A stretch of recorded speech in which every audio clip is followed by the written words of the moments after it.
కి స్వాగతం. ముందుగా బులెటిన్ లో హెడ్లైన్స్. ఘనంగా శ్రీకాళహస్తీశ్వరుని అభిషేక సేవ, అధిక సంఖ్యలో పాల్గొన్న భక్తులు. రణస్థలం వద్ద ఫ్లైఓవర్ నిర్మాణం ఆపండి, ప్రజా గ్రీవెన్స్ లో జార్పురం గ్రామస్తుల వినతి. నేటి నుంచి బెంగళూరులో ఏరో ఇండియా షో ప్రారంభం. అతిపెద్ద ఈవెంట్ గా నిలవనున్న ఏరో ఇండియా షో 2025 శ్రీకాళహస్తి ఆలయంలో శ్రీ మృత్యుంజయ స్వామి వారికి అభిషేక పూజలు నిర్వహించారు. రాహు కేతు సర్పదోష నివారణ పూజలు, శనీశ్వర అభిషేకాలు నిర్వహించారు. ఆలయ అర్చకులు వేద పండితుల ఆధ్వర్యంలో కలశ స్థాపన, మృత్యుంజయ స్వామి మూల విరాటక అభిషేకం నిర్వహించారు.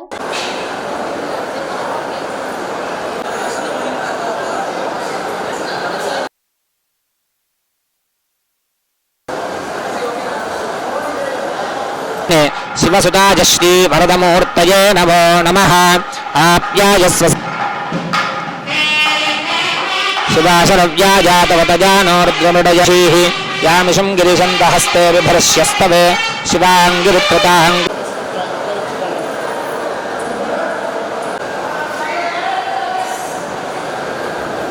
వారివస్కృతాయౌషధీనాం పతజే నమో నమ ఉచ్చైర్పతజే నమో నమో వంచతే పరివంచతే స్థాయూనాం పతజే నమో నమ ఇషుమధ్యో ధన్వాభ్యశ్చ వో నమో నమ విద్వంతేభ్యశ్చ వో నమో నమ ఉగనాభ్యస్త్రగోహతీభ్యశ్చ వో నమో నమో వృత్సేభ్యో వృత్సమతిభ్యశ్చ వో నమో నమో వ్రాతేభ్యో వ్రాతమతిభ్యశ్చ వో నమో నమః. క్షత్రుభ్యః సంగ్రహేతృభ్యశ్చ వో నమో నమస్తక్షసోభ్యాయ చ ప్రతిసర్యాయ చ నమో యామ్యాయ చ క్షేమ్యాయ చ నమ ఉర్వర్యాయ చ ఖల్యాయ చ ఆయ చ నమో నిషంగినే దేశుధిమతే చ నమస్తీక్ష్ణేషవే చాయుధినే చ నమస్వాయుధాయ చ సుధన్మనేటాయ చ వాస్తుకాయ చ నమః సోమాయ చ రుద్రాయ చ నమస్తామ్రాయ చారుణాయ చ నమః శంగాయ చ పశుపతయాయ చ నమః ప్రతరణాయ చోత్తరణాయ చ నమ ఆతార్యాయ చాలాద్యాయ చ నమః షష్ప్యాయ చ భేన్యాయ చ స్తనవోర్ధరీరుషః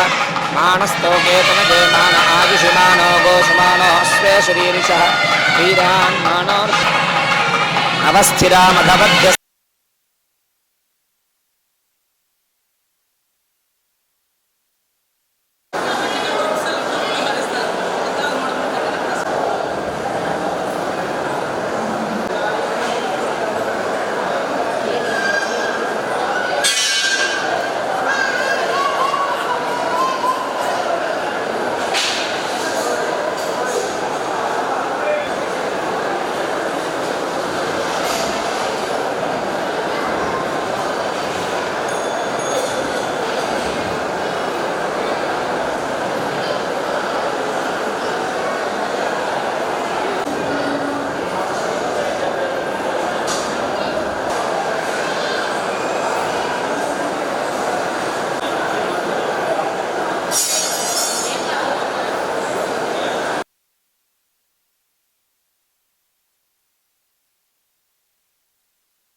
బెంగళూరులో భారత రక్షణ శాఖ ఆధ్వర్యంలో నేటి నుంచి ఈ నెల 14 వరకు ఏరో ఇండియా షో 2025 నిర్వహిస్తోంది. యలహంకలో ఎయిర్ ఫోర్స్ స్టేషన్ లో జరగనున్న ఈ షోను కేంద్ర మంత్రి రాజ్నాథ్ సింగ్ ప్రారంభించనున్నారు. ఈ షోలో ప్రత్యేక ఆకర్షణగా Su-57 F-35 యుద్ధ విమానాలు నిలవనున్నాయి. 150 విదేశీ సంస్థలతో సహా మొత్తం 900 ఎగ్జిబిటర్లతో అతిపెద్ద ఏరో ఈవెంట్ గా ఇది నిలవనుంది. రణస్థలం మండలం జార్పురం వద్ద నిర్మించనున్న ఫ్లైఓవర్ బ్రిడ్జి నిర్మాణం నిలుపుదల చేయాలని జార్పురం ఫ్లైఓవర్ వ్యతిరేక కమిటీ సభ్యులు తహసీల్దార్ కార్యాలయంలోని ప్రజా ఫిర్యాదుల విభాగంలో అర్జీ అందజేశారు.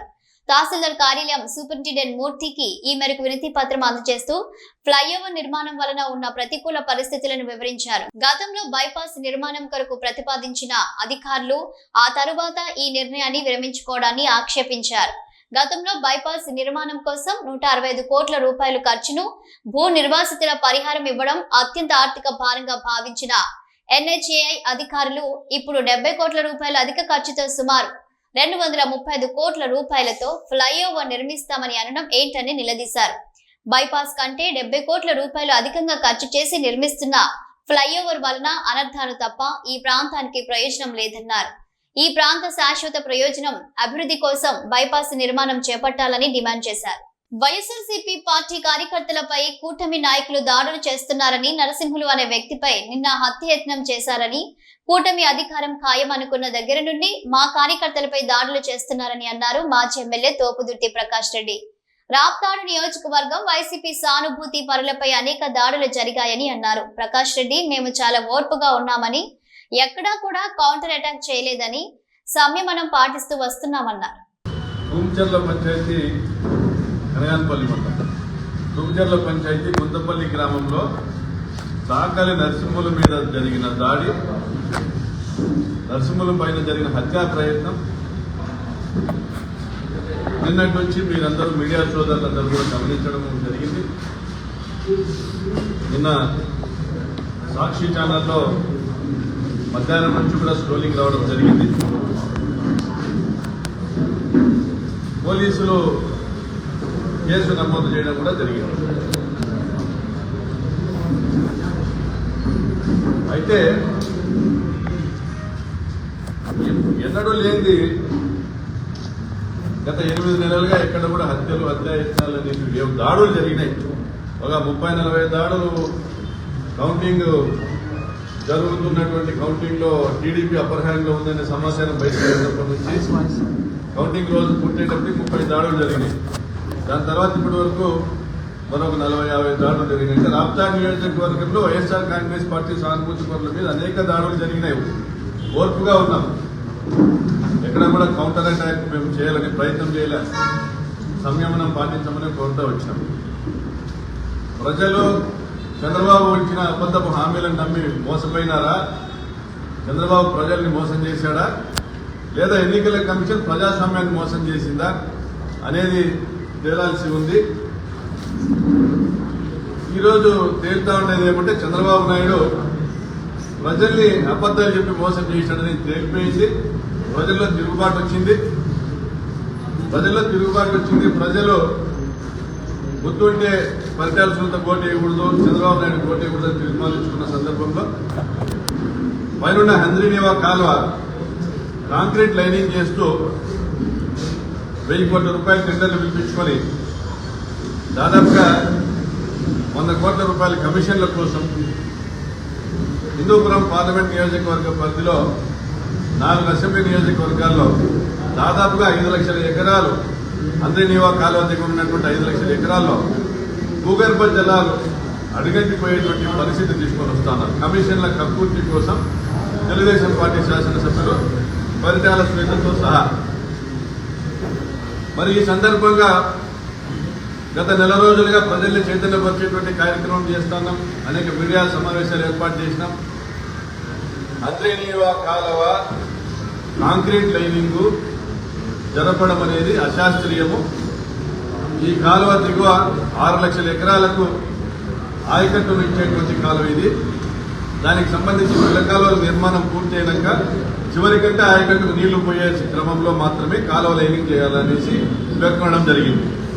అట్టి కానిచో హంద్రీనివా కాలువ చెరువులకు మాత్రమే నీళ్లు ఇచ్చేటువంటి పరిస్థితి ఉన్నప్పుడు కింద భూగర్భ జలాలు పెరుగుతాయి. కాలువలో నుంచి కిందకి భూమిలోకి నీళ్లు ఎక్కిపోతే దిగిపోతే సగం నీళ్లు భూగర్భ జలాలుగా మారి దిగున ఒక 20 కిలోమీటర్ల బోర్లలో నీరు పెరిగి రైతులు వ్యవసాయం చేసుకునేటువంటి అవకాశం కలిగింది. పరిటాల కాంపౌండ్ యొక్క వాచ్మెన్లు కాదు పోలీసులకి. మీకు తెలుసు దాడి చేయించిన దాని వెనకాల ధైర్యం పరిటాల శ్రీరాములు. మరి ఇది అక్రమ కేసు అనేది కూడా పోలీసులకు తెలుసు.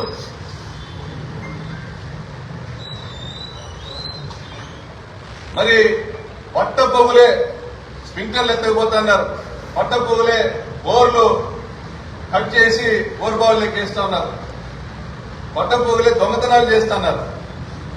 జగనన్న కాలనీ ఏమిటో పట్టపొగులే దొంగతనాలు చేస్తున్నారు. కోట్ల రూపాయలు వస్తున్నారు. ప్రశ్నించిన వాళ్ళపై దాడులు చేస్తున్నారు. మరి ఇంత రౌడీ రాజ్యం జరుగుతా ఉంటే మేము ఉద్యోగాలు చేస్తా దాన్ని ప్రశ్నించకపోవడం, అరికట్టే ప్రయత్నం చేయకపోవడం ఎంతవరకు కరెక్ట్ అంటా ఉన్నాం. కాబట్టి ఈరోజు చంద్రబాబు నాయుడు గారిని డిమాండ్ చేస్తున్నాం, డీజీపీని డిమాండ్ చేస్తున్నాం, సంపూర్ణమైనటువంటి ఎంక్వైరీ జరగాల. ఇది అక్రమ కేసు. చెన్నప్ప ఏదైతే ఇచ్చినాడో ఆ కంప్లైంట్ రిజెక్ట్ చేయాలి. అది అక్రమ కేసు. ఆ అక్రమ కేసుకు సహకరించినటువంటి అధికారుల పైన చర్యలు తీసుకోవాలా. ఈ అక్రమ కేసును మొత్తం వెనక నుండి నడిపించినటువంటి అక్రమ కేసు రిజిస్టర్ చేసే ఈ కార్యక్రమాన్ని వెనక నుండి నడిపించినటువంటి పరిటాల సునీత మీద చర్యలు తీసుకోవాలా. ఈ దాడి వెనక నుండి పర్యవేక్షణ చేసి మినిట్ టు మినిట్ పలానా దగ్గర ఉన్నారు, పలానా దగ్గర ఉన్నారు, పోండి, కొట్టండి. పక్కనున్న ఆనంద్ రెడ్డిని ముట్టద్దండి. ఆనంద్ రెడ్డి కార్బామ్ కేసులో జీవిత ఖైదు చేసి వచ్చినాడు. ఆనంద్ రెడ్డిని మీరు ఏమైనా అటాక్ చేస్తే అది స్టేట్ వైడ్ న్యూస్ అవుతుంది.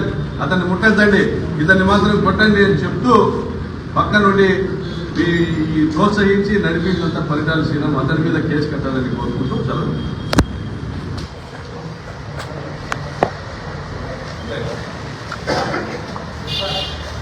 తిరుమల శ్రీవారి లడ్డూ ప్రసాదం కల్తీ వ్యవహారంలో కీలక పరిణామాలు. లడ్డూ ప్రసాదం కల్తీ వ్యవహారంలో నలుగురిని అరెస్ట్ చేసిన సిబిఐ దర్యాప్తు బృందం. బోలేబాబా డైరీకి రూర్కీ ఉత్తరాఖండ్ నాడు డైరెక్టర్లుగా పనిచేసిన విపిన్ జైన్, పోమిల్ జైన్, వైష్ణవి డైరీ పూనంబాక CEO Apoorva Vinayakant Chavda, AR dairy MD రాజశేఖరన్లను అరెస్ట్ చేసి క్రైమ్ నంబర్ 470/24 లో అరెస్ట్ చేసి తిరుపతి కోర్టులో హాజరుపరిచిన అధికారులు. ఏఆర్ డైరీ పేరుతో నెయ్యి సరఫరా టెండర్లు దక్కించుకున్న వైష్ణవి డైరీ ప్రతినిధులు ఏఆర్ డైరీ పేరు ముందు పెట్టి తప్పుడు డాక్యుమెంట్లు, సీల్ ఉపయోగించి టెండర్ కథ నడిపిన వైష్ణవి డైరీ రూర్కీలోని బోలేబాబా దగ్గర నుంచి నెయ్యి తెప్పించినట్లు వైష్ణవి డైరీ దొంగ రికార్డులు. బోలేబాబా డైరీకి ఇంత మొత్తంలో నెయ్యి సరఫరా సామర్థ్యం లేదని విచారణలో తేల్చిన అధికారులు. విశాఖలో క్రైమ్ లా అండ్ ఆర్డర్ పై అధికారులతో కీలక సమీక్ష చేసిన DGP Harish Kumar Gupta crime rate పెరిగితే సహించేది లేదని హెచ్చరిక జారీ చేశారు.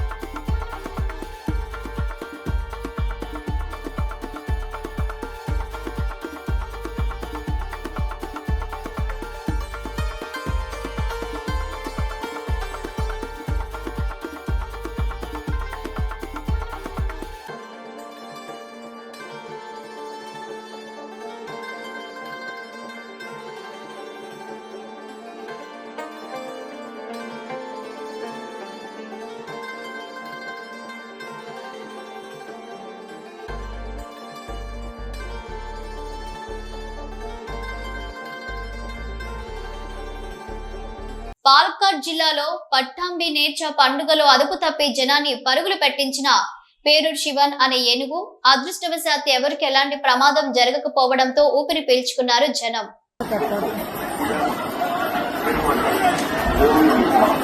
యాదగిరిగుట్ట దేవస్థానం అనుబంధ ఆలయం పాతగుట్ట లక్ష్మీ నరసింహస్వామి బ్రహ్మోత్సవాల్లో భాగంగా మూడో రోజు ఆదివారం రాత్రి విశేష ఘట్టమైన ఎదుర్కోల మహోత్సవం నేత్రపర్వంగా కొనసాగింది.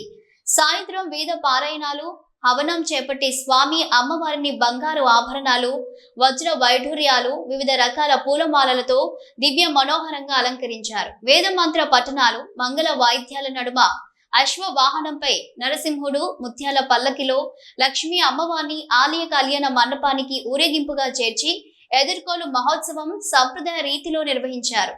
అర్చక అధికార బృందం ఆధ్యాత్మిక వాద సంవాదాల నడుమ ఎదుర్కోలు మహోత్సవం అత్యంత ఆహ్లాదకరంగా సాగింది. లోక కళ్యాణం, విశ్వశాంతి కోసం జగత్ రక్షకులైన లక్ష్మీ నరసింహుల తిరు కళ్యాణోత్సవాన్ని సోమవారం రాత్రి తులాలగ్న సుముహూర్తంలో జరపడానికి వేద పండితులు ముహూర్తం నిర్ణయం జరిపారు.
ఫామ్ హౌస్ కి పరిమితమైన కేసీఆర్ కు ప్రతిపక్ష హోదా ఎందుకని బీఆర్ఎస్ లో కేటీఆర్, కవిత, హరీష్ రావుల మధ్య ముక్కలాట నడుస్తోందని, రాబో ఎమ్మెల్సీ ఎన్నికల్లో బీఆర్ఎస్ బీజేపీ దోస్తీ కట్టిందని టీపీసీసీ అధ్యక్షులు మహేష్ కుమార్ గౌడ్ అన్నారు.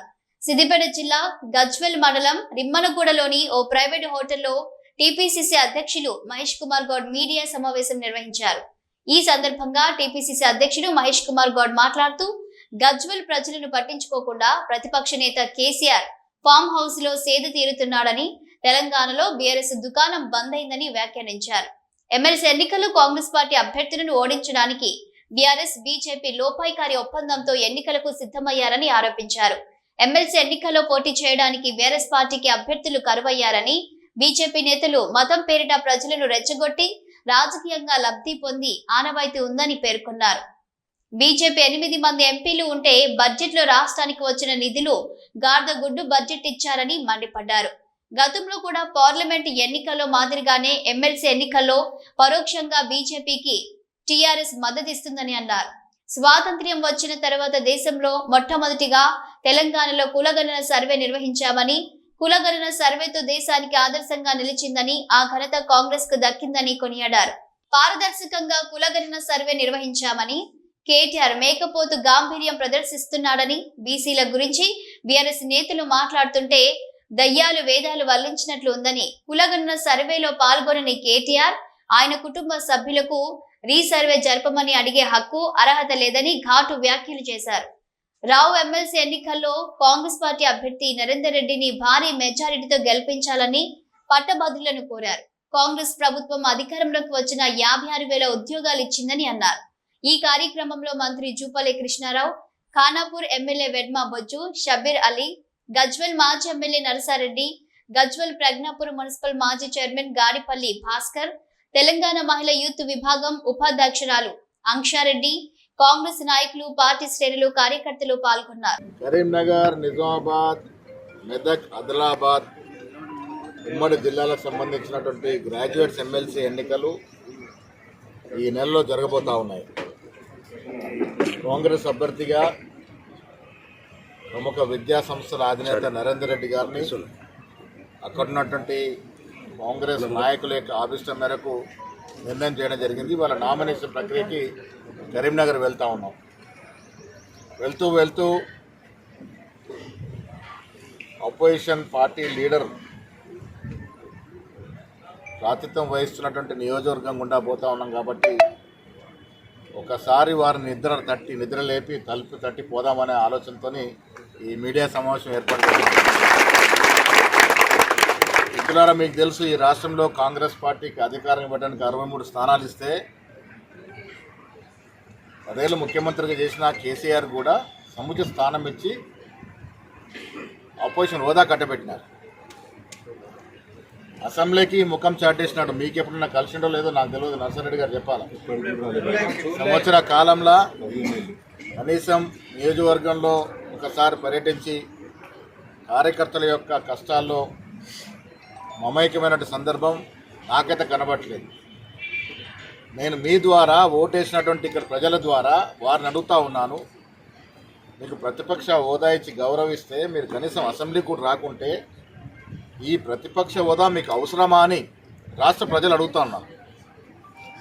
ప్రజలు ఇచ్చిన అవకాశం ప్రజల కోసం సద్వినియోగం చేయాల్సిన ఈ పరిస్థితిలో వారు ఫామ్ హౌస్కి పరిమితమయ్యేది అవ్వడం అనేది చాలా బాధాకరం. ఇక ఎన్నికల విషయానికి వస్తే సేమ్ పార్లమెంట్ ఎన్నికలు జరిగినటువంటి తంతు ఇప్పుడు జరుగుతూ ఉంది. బీజేపీ పార్టీతో లోపాయికార్ ఒప్పందంలో ఉండి ఆనాడు బీజేపీ 8 స్థానాలు గెలవడానికి లోపాయికారిక సహాయ సహకారాలు అందించినటువంటి బీఆర్ఎస్ పార్టీ ఇవాళ కూడా ఇక్కడ అభ్యర్థి నిలుపుకోవడం అంటే బీజేపీకి సహాయ సహకారం అందించాలనే ఒక నిర్ణయంతో కనబడతాం. రాజకీయాల్లో దోస్తీ అనేది, పొత్తులు అనేవి చాలా బాటంగా జరుగుతాయి. కానీ మనం 10 ఏళ్ళుగా చూస్తూ ఉన్నాం ఈ రాష్ట్రంలో బీజేపీ కేంద్రంలో ఉన్న అధికార పార్టీతో లోపాయకర ఒప్పందంలో చీకటి ఒప్పందంలో బీఆర్ఎస్ పార్టీ ఉంది. దాంట్లో భాగంగానే ఇవాళ వారు అభ్యర్థి నిలపకుండా బీజేపీకి సహకరించే అవకాశాన్ని పరిశీలిస్తూ ఉన్నారు. నేను మీ ద్వారా ఇక్కడ ఉన్నటువంటి గ్రాడ్యుయేట్స్ కానీ ప్రజలకు విజ్ఞప్తి చేస్తూ ఉన్నాను. కాంగ్రెస్ పార్టీ అధికారంలోకి వచ్చి సంవత్సరం అయింది, 14 మాసాలు. వాళ్ళు 10 ఏళ్లలో చేయలేనటువంటి ఎన్నో కార్యక్రమాలు మేము సంవత్సరంలో చేసి చూపించాం.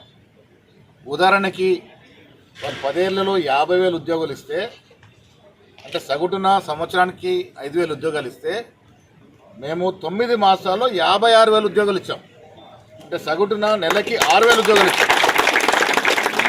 తెలంగాణ తెచ్చుకుందే నిరుద్యోగ నిర్మూలన కోసం. ఆ నిరుద్యోగ నిర్మూలన కార్యక్రమంలో భాగంగా ముఖ్యమంత్రి రేవంత్ రెడ్డి గారి నేతృత్వంలో 56,000 ఉద్యోగాలు ఒక సంవత్సరంలో ఇచ్చాం. ఆషామాషి కాదు. వాళ్ళు 10 ఏళ్లలో చేసిన రైతు రుణమాఫీ 25,000, 26,000 కోట్లుంటే మనం 11 మాసాల్లో 22,000 కోట్ల రూపాయలు రుణమాఫీ చేయగలిగినాం. ఇలా చెబుతూ పోతే 10 ఏళ్లలో వారు ప్రజల్ని ఆశల పల్లెకిలో ఊరడించి చేసిన ఏ వాగ్దానం పూరించలేకపోయినారు. డబుల్ బెడ్రూమ్లు ఇల్లు అన్నారు, ఇవ్వలేకపోయినారు. దళిత బంధు పరిపూర్ణంగా చేయలేకపోయినారు.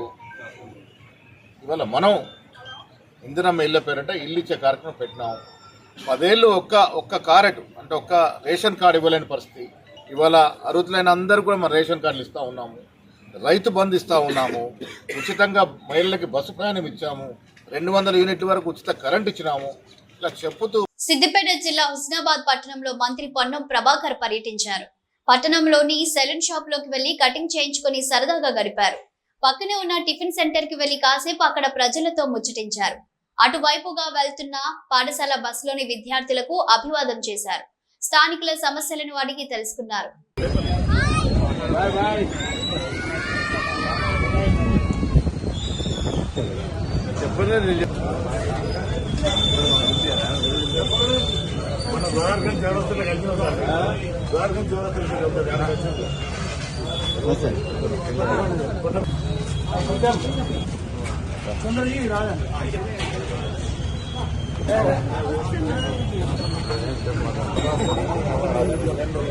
హ్యాపీ బర్త్డే చాలు దానే కానీ బర్త్డే పేర పెట్టాడు. బాగా చదువుకోవాలి. అవుతావా?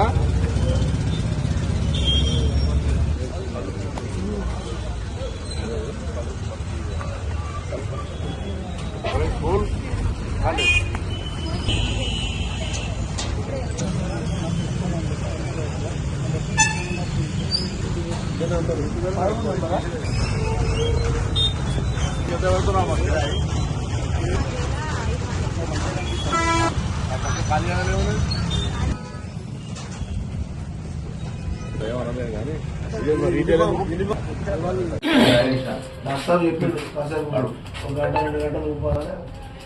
ఛాయ్ తాగితే నాకు ఇప్పుడు ఎప్పుడైతే దేవుళ్ళు కానీ నేను కావాలని అడుగుతున్నాను.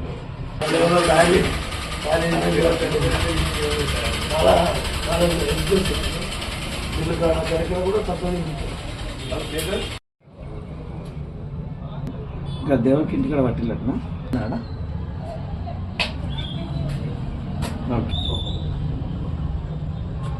బులెటిన్ ముగించే ముందు హెడ్లైన్స్ మరోసారి. ఘనంగా శ్రీకాళహస్తీశ్వరుని అభిషేక సేవ, అధిక సంఖ్యలో పాల్గొన్న భక్తులు. రణస్థలం వద్ద ఫ్లైఓవర్ నిర్మాణం ఆపండి, ప్రజా గ్రీవెన్స్ లో జార్పురం గ్రామస్తుల వినతి. నేటి నుంచి బెంగళూరులో ఏరో ఇండియా షో ప్రారంభం. అతిపెద్ద ఈవెంట్ గా నిలవనున్న ఏరో ఇండియా షో 2025. ఇవి bulletin updates. Keep watching news.